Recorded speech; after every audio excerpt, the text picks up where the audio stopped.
องประชุมทาบทามบุคลากรผู้ออกหับสมัครเลือกตั้งเข้าในคณะบริหารงานพรรคของกรมใหญ่การเมืองกระทรวงป้องกันความสงบสมัยที่7ซึ่งเป็นรอบที่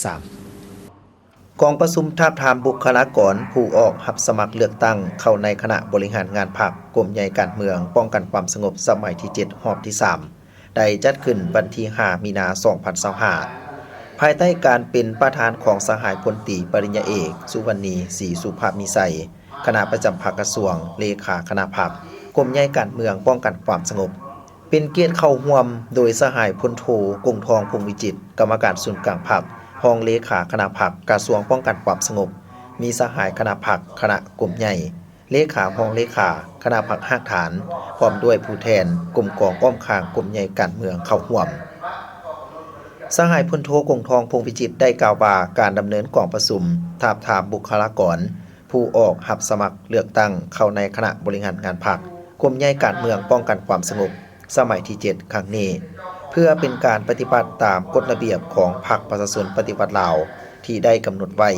ตามวาระสมัยกองประชุมใหญ่ของพรรคติดพันกับการจัดตั้งปฏิบัติคำสั่ง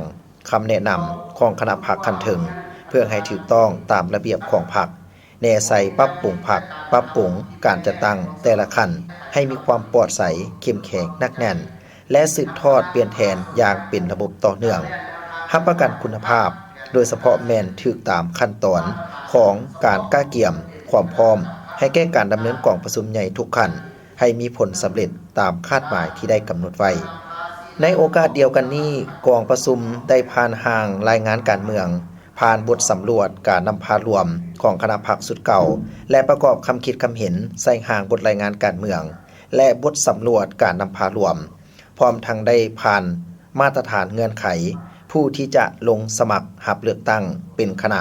บริหารงานพรรคกรมใหญ่การเมืองป้องกันความสงบสมัยที่7แนะนำระเบียบการป้อนบัตรทาบทามและดำเนินการป้อนบัตรทาบทามอย่างหากเสี่ยงเป็นรอบที่3ตื่มอีก